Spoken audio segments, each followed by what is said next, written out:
देखो यहाँ पे 3 डायग्राम बने हुए हैं, ठीक है। इनमें से इसमें जैसे 5 ओम लगा हुआ है, इसमें 10 ओम लगा हुआ है। इसमें कुल मिला के 3 चीजें पूछी जाती है। जब भी सर्किट रिलेटेड प्रॉब्लम होती है तो 3 चीजें पूछने के आसार सबसे ज्यादा है। सबसे पहला तुमसे पूछा जाता है कि इक्विवेलेंट रेजिस्टेंस क्या होगा, सबसे पहली चीज पूछी जाती है। फिर पूछा जा सकता है कि अमीटर की रीडिंग क्या होगी। अमीटर की रीडिंग का मतलब आई तुम्हें बताना है। उसके बाद अगला जो होता है वो होता है वोल्ट मीटर की रीडिंग, ठीक है। बहुत ही रेयर केस में तुमसे ये भी पूछ लेते हैं कि हीट कंजप्शन, हीट प्रोडक्शन क्या है, ठीक है। लेकिन इसके चांसेस बहुत कम है, किसके, हीट वाले के। बाकी तुमसे इक्विवेलेंट रेजिस्टेंस, अमीटर की रीडिंग और वोल्ट मीटर की रीडिंग, ये सबसे ज्यादा पूछ सकते हैं। क्लियर हुई बात। तो देखो जैसे पहले वाले में क्वेश्चन में बहुत सिंपल सा सर्किट दिया हुआ है। इसमें कह रहे हैं कि इसका मान लो पूछा, यही 3 चीजें पूछी गई, इक्विवेलेंट रेजिस्टेंस, अमीटर की रीडिंग और वोल्ट मीटर की रीडिंग। तो सबसे पहले यहाँ पे 5 और 10 किससे कैसे दिख रहे हैं, सीरीज में। तो हम यहाँ पे लिखेंगे 5 ohm and 10 ohm are in series. तो बताओ इसका इक्विवेलेंट रेजिस्टेंस कितना हो जाएगा, 5 + 10 यानी 15 ओम। पहला आंसर आ गया। उसके बाद फिर तुमसे क्या पूछा गया है, पूछा गया है कि अमीटर की रीडिंग क्या होगी, यानी आई बताओ।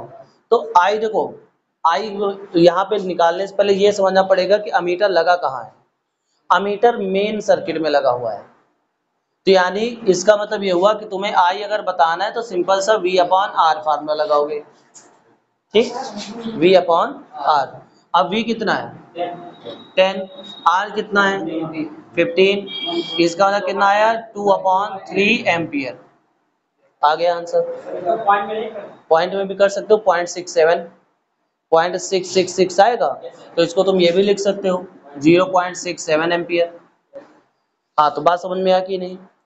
लेकिन अब जब वोल्ट मीटर निकाला जाता है तब बहुत ज्यादा सोचा विचारा जाता है। क्या क्या सोचना होता है, जब भी वोल्ट मीटर की रीडिंग लगाओगे तो वोल्ट मीटर की जब रीडिंग निकालते हैं तो वोल्ट मीटर जाके कहीं 2 पॉइंट से अटैच होगा, क्योंकि वोल्ट मीटर को हमेशा पैरेलल में कनेक्ट किया जाता है, ठीक।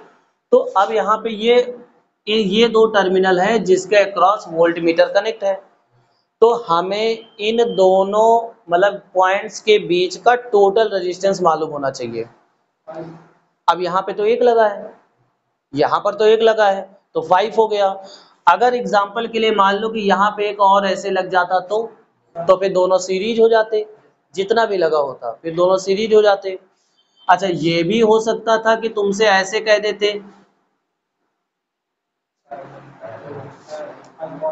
तो पहले यहाँ पे 5 और 2 पैरेलल सॉल्व करेंगे और वो R यूज करेंगे। तो बात समझ में आ गई। जब भी रीडिंग ऑफ पोटेंशियल निकालोगे या वोल्ट मीटर की रीडिंग निकालोगे तो जिन 2 पॉइंट्स के बीच में वोल्ट मीटर जुड़ा है उन दोनों पॉइंट्स के बीच में टोटल कितना रेजिस्टेंस है उसको पहले निकालेंगे। तभी तुम, और साथ में ये भी निकालेंगे कि उसमें से कितना करंट फ्लो हो रहा है। तो कितना करंट फ्लो हो रहा है, इतना ही फ्लो हो रहा है, क्योंकि देखो जो इधर करंट जाएगा वही इधर तो जाएगा, है ना। तो सिंपली हम लोग फार्मूला लगाएंगे क्या, V = IR। अब I कितना है 2/3। देखो इसको यूज ना करना, हम इसलिए कह रहे हैं, ऐसा नहीं कि ये गलत है, लेकिन एक्चुअल में ये एग्जैक्ट नहीं है, 0.67 एग्जैक्ट नहीं है। तो इससे आंसर में एरर ज्यादा आता है। अगर कभी कोई फ्रैक्शन में वैल्यू रह जाए तो उसको लास्ट में सॉल्व करते हैं, लास्ट में यानी जब यहाँ पे V निकालेंगे तब लास्ट में सॉल्व करेंगे। तो I × R 5 है, तो कितना आया 10/3, दैट मीन्स 3.33 वोल्ट, ठीक है। ये लगभग एग्जैक्ट है, लेकिन अगर तुम ये रखते तो ज्यादा एरर आती। हाँ ये अब देखो सोचो यहाँ इसकी जगह पे तुम क्या रखोगे, ये रखोगे, तो जरा 0.67 से मल्टीप्लाई कराओ 5 का, तो 5 7 जा 35, कैरी 3, आ गया एरर, है ना। तो अब देखो कभी कभी ये भी होता है, सपोज दैट मान लो अगर ये 15 ओम होता एग्जाम्पल के लिए, तो बताओ ये रखना बहुत अच्छा था, एग्जैक्ट आंसर आता, 3 से 15 5 टाइम्स कट जाता और 10 आ जाता, है कि नहीं।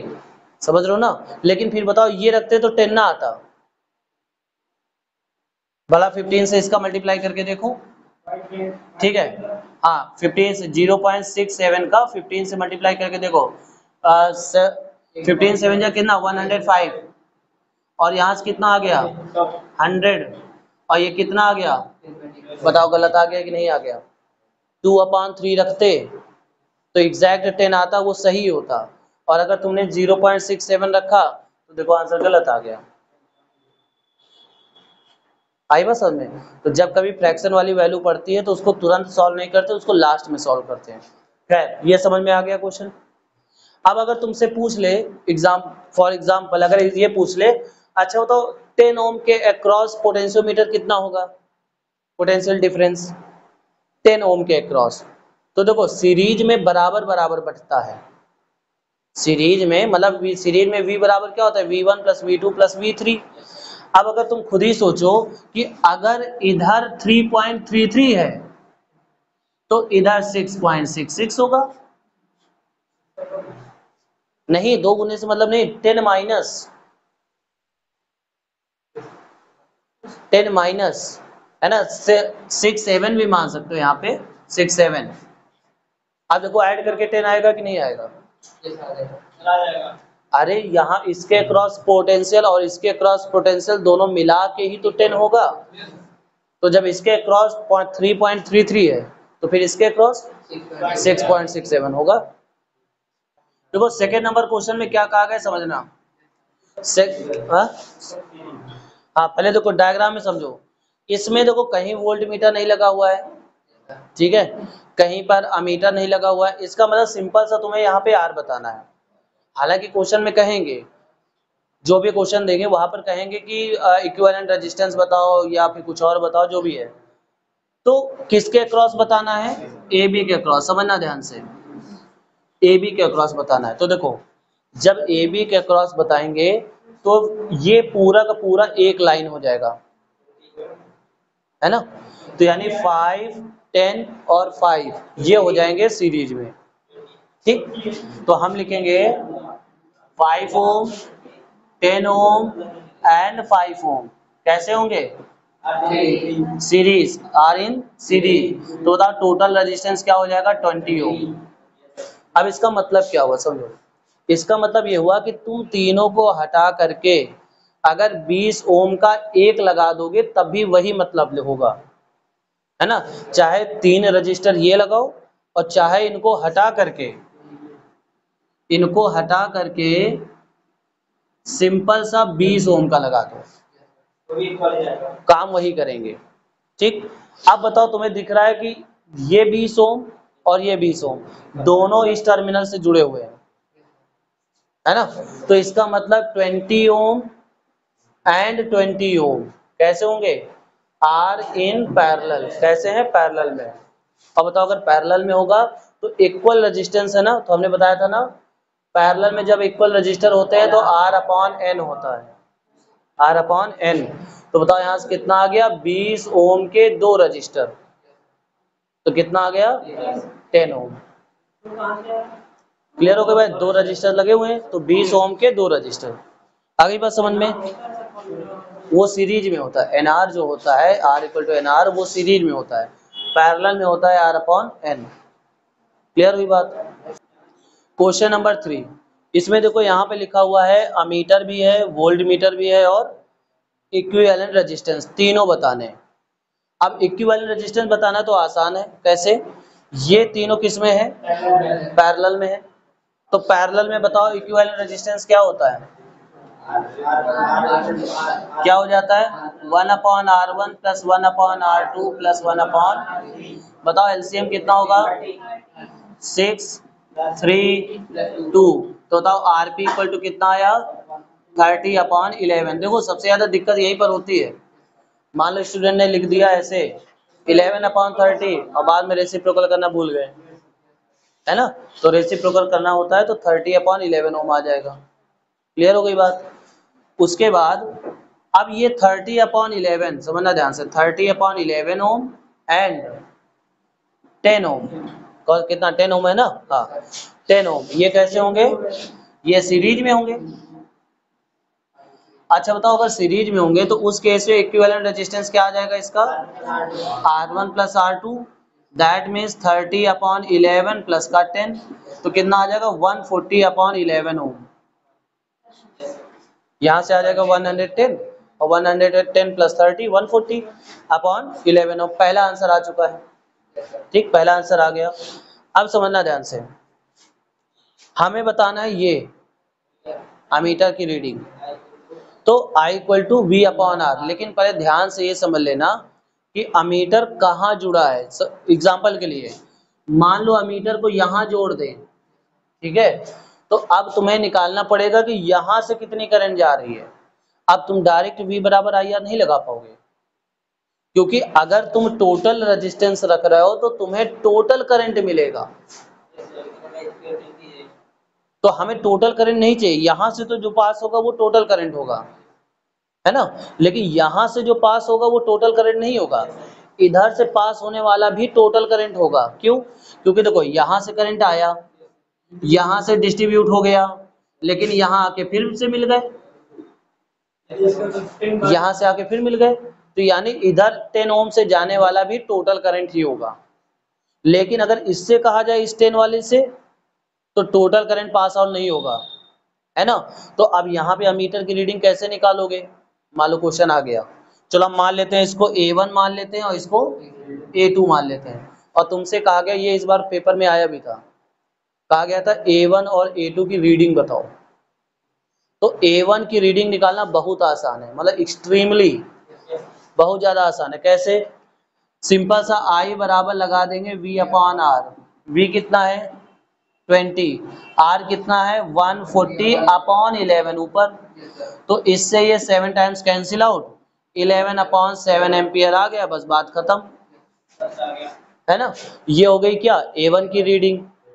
अब तुम्हें अगर V बताना है तो हम फार्मूला लगा देंगे V equals I R, V equals I R. अब V इक्वल्स आई आर जब लगाओगे, ठीक है, इसको मिटा दे रहा है, देखो जब यहाँ पे V equal to I R formula लगाओगे तो I का मतलब क्या है 11/7, और R हमने क्या बताया था, जो वोल्ट मीटर लगा हुआ है उसके बीच में टोटल रेजिस्टेंस कितना है, तो उसके बीच 10 है, तो इनटू में क्या हो गया 10। सो यहाँ पे कितना आया, क्लियर हो गई बात। अब हमारी बात ध्यान से सुनो, इसमें तुम अमीटर की रीडिंग तब बता पाओगे जब तुम इसके अक्रॉस पोटेंशियल बता पाओ। नेमिंग कर दे रहे हैं, मान लिया ये नेम A है, ये B है और ये C है, तो अभी जो हमने निकाला है वो VBC है, अभी हमने जो निकाला है वो क्या है VBC है। लेकिन अगर तुमसे पूछ लिया जाए कि A2 की रीडिंग बताओ, तो A2 की रीडिंग बताने के लिए हमें VAB पता होना चाहिए, तभी I बराबर हम लोग V अपॉन आर फार्मूला लगा पाएंगे। भाई करंट बताना है, करंट के लिए फार्मूला क्या लगाओगे, I equal to V upon R. V कितना रखोगे, यही तो प्रॉब्लम है। क्यों क्यों नहीं 20 नहीं रख पाओगे, क्योंकि जितने ज्यादा रेजिस्टेंस होते हैं उतना ज्यादा पोटेंशियल ड्रॉप होता है, वोल्टेज ड्रॉप होता है। मतलब जैसे एक रेजिस्टेंस यहाँ पर पूरा है, पैरेलल में है, तो वोल्टेज सेम होगा, और एक रेजिस्टेंस यहाँ पर है, तो ये जो 20 वोल्ट है ना, ये इनके और इनके बीच में बट चुका है। आज जरूरी नहीं आधा आधा, रेजिस्टेंस बराबर होगा तो आधा आधा, वरना कुछ पार्ट इसके पास कुछ पार्ट इसके पास, और इसके पास तो हम निकाल चुके हैं, इसके पास हम निकाल चुके हैं, ठीक है। तो अब बताओ इसके पास कितना होगा, इसमें से ये इसके पास वाला माइनस कर दो।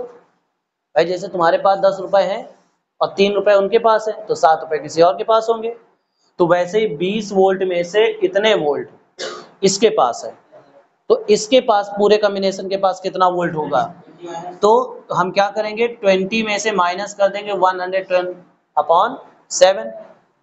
अब बताओ यहाँ से कितना आ जाएगा 30/7, 140 माइनस 110 आ गया 30/, इसका मतलब ये हुआ कि 30/7 वोल्ट है इसके अक्रॉस। अब तुम अमीटर की रीडिंग निकाल सकते हो, अमीटर की रीडिंग निकालोगे तो लिखोगे I equal to V upon R, V upon R. Clear हुई बात? आर क्यों? क्योंकि जो A2 लगा है उसमें कितना रेजिस्टेंस है 10 ओम, इसलिए यहाँ 10 रखा। अगर ये A2 ऊपर लगा होता तो 10 की जगह पे क्या रखते 5 रखते, और अगर कुछ और लगा होता तो फिर क्या करते 15, जो भी लगा होता वो रखते। आई बात समझ में? तो बताओ इससे ये 3 टाइम्स कट गया तो I इक्वल टू कितना आ गया? इसका मतलब A2 की रीडिंग 3/7 एम्पियर है, A1 की रीडिंग 11/7 एम्पियर है, इसके अक्रॉस वोल्ट मीटर की रीडिंग है 30/7 वोल्ट। ठीक है, तो ये क्वेश्चन जो अभी हमने बताया, ये मान लो कि इलेक्ट्रिसिटी का सुपर हिट क्वेश्चन है, तुम्हें इससे ज्यादा टफ नहीं देंगे। अगर ये चीज समझ में आई तो इससे ज्यादा टफ नहीं देंगे। ठीक है, क्वेश्चन में कुछ इस तरीके से दिया हुआ है, ये मान लो कि एक कॉम्प्लिकेटेड सर्किट है, मतलब इतना कॉम्प्लिकेटेड देते नहीं है पेपर में, बट फिर भी मान लो अगर दे दिया तो देखो यहाँ पे ये दोनों सीरीज में है, ये दोनों पैरेलल में है, ये इसके साथ सीरीज में, फिर ये पैरेलल में है। करना वही है, तुम्हें इक्विवेलेंट रेजिस्टेंस बताना है, वोल्ट मीटर की रीडिंग बतानी है, A1 रीडिंग बताना है, A1 का मतलब टोटल करंट, और A2 की रीडिंग बतानी है, यानी वो करंट जो इस 5 ओम से पास हो रहा हो। इतनी बात समझ में आ गई? तो अब देखो सबसे पहला काम क्या होगा,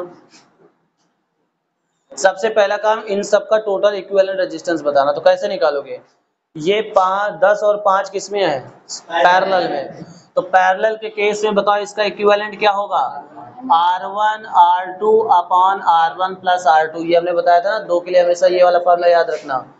तो बताओ इससे 3 टाइम्स कट गया, कितना आया 10/3 ओम। इसका मतलब ये हुआ कि इन दोनों को मिला करके हम यहाँ पे डॉटेड डॉटेड बना रहे हैं, मतलब इसका इक्विवेलेंट 10/3 ओम है। ठीक, उसके बाद फिर यहाँ पर 20 ओम और 10 ohm, 20 ohm and 10 ohm are in parallel. तो अब बताओ फिर से आरपी डैश इसको मान सकते हैं, क्या हो जाएगा 20 इंटू 10 अपॉन 20 प्लस 10, तो कितना आ जाएगा 20/3 ओम। ये आ गया, आई बात समझ में? अब बताओ यहाँ पे 10/3 20/3 and 5 ohm are in series. कैसे है ये सीरीज में है। क्लियर हुई बात? अब बताओ अगर सीरीज में है तो बताओ इसका इक्विवेलेंट रेजिस्टेंस क्या हो जाएगा R1 plus R2 plus R3। तो कितना आ जाएगा 3 LCM हो जाएगा 30 प्लस 15 45/3। अरे यहाँ पे 3 LCM होगा 10 प्लस 20 प्लस 15, तो बताओ कितना आ गया 15 ओम आ गया। इसका इक्विवेलेंट रेजिस्टेंस आ चुका है। अब तुम्हें बताना है क्या है A1। अच्छा एक बात ध्यान रखना, जो ये टोटल करंट होगी वही टोटल करंट इससे भी पास होगी, है ना। तो अगर तुम A1 की रीडिंग निकालना चाहते हो तो सीधे I equal to V upon R, तो 5 से 8 टाइम्स, 5 से 3 टाइम्स 8/3 एम्पियर, ये आ गया। अब बताओ तुम्हें वोल्ट मीटर की रीडिंग बतानी है, तो V equal to I R, तो I का मतलब 8/3, R का मतलब 5, 40/3 वोल्ट। क्लियर है? अब सबसे बड़ी गया A2 बताना। देखो अगर ये वाला ना होता, लिसन, अगर ये वाला भी ना होता, ठीक है चलो डॉटेड बनाए दे रहे हैं, खुश हो जाओ। तो अगर हम यहाँ पे ये कह रहे हैं कि अगर ये वाला ना होता तो हम सिंपल सा ये कहते कि जो पोटेंशियल है वो इन दोनों में बटेगा, है ना, और इसके अक्रॉस हम निकाल चुके हैं। तो बताओ इसके अक्रॉस आसानी से निकल आता ना। लेकिन अब यहाँ पे 3 है, ये और ये। अब बताओ अगर 3 है तो इसका मतलब 3 पार्ट में बटेगा, है ना। तो हमें वो काम ना करना पड़े, मतलब ये बहुत लेंथी काम है, इतना दिमाग में रख लो। ये थोड़ा सा बड़ा काम है। बड़ा काम कैसे, तुम्हें इसका इक्विवेलेंट रेजिस्टेंस मालूम है तो पहले इसके अक्रॉस पोटेंशियल निकालो। इसके अक्रॉस मालूम हो चुका है तो इसके अक्रॉस निकालो या इसके अक्रॉस निकालो, जो तुम्हारी मर्जी हो। तो हमें इसके अक्रॉस चाहिए, हमें इसके अक्रॉस चाहिए, तो नाम यहाँ पे लिख लेते हैं। ये हमारे लिया ए है, ये बी है, ये सी है और ये डी है। तो अब बताओ यहाँ पे जो तुमने अभी निकाला है वो VBC है, जो तुमने निकाला है वो VBC है। अब देखो यहाँ से हाँ VAB जब हम निकालेंगे, VAB नहीं हो सकता है। देखो जब VAB निकालेंगे तो V बराबर क्या होता है IR। तो I टोटल करंट कितना है, टोटल करंट है 8/3 है ना। और R पता क्या रखेंगे, जिन दोनों पॉइंट्स के बीच का पोटेंशियल निकालना चाहते हो, ठीक। हाँ, तो उन दो AB के बीच का पोटेंशियल निकालना चाहते हैं, तो AB के बीच का टोटल रेजिस्टेंस कितना है 10/3। तो वो इनटू में 10 तो कितना आ गया 80/9, 80/9 वोल्ट ये AB के क्रॉस आ चुका है ना। मतलब अब हमें इसके क्रॉस पोटेंशियल मिल गया है। तो बताओ A2 की रीडिंग क्या होगी, A2 की रीडिंग V/R, R का मतलब कितना 5, तो इससे कैंसिल आउट 16 टाइम्स, तो आंसर कितना आ गया 16/9 एम्पियर। मतलब इसमें A2 डायरेक्ट नहीं निकाल पाओगे, पहले तुम्हें इसके क्रॉस पोटेंशियल मालूम होना चाहिए, और पोटेंशियल मालूम करने के लिए V बराबर IR फार्मूला लगाओगे, और R का मतलब होगा टोटल रेजिस्टेंस और I का मतलब टोटल करंट। तो हमें इसके अक्रॉस का पोटेंशियल पता चल गया, और जैसे पोटेंशियल पता चला तो हमने I बराबर V/R लगा दिया, आंसर आ गया।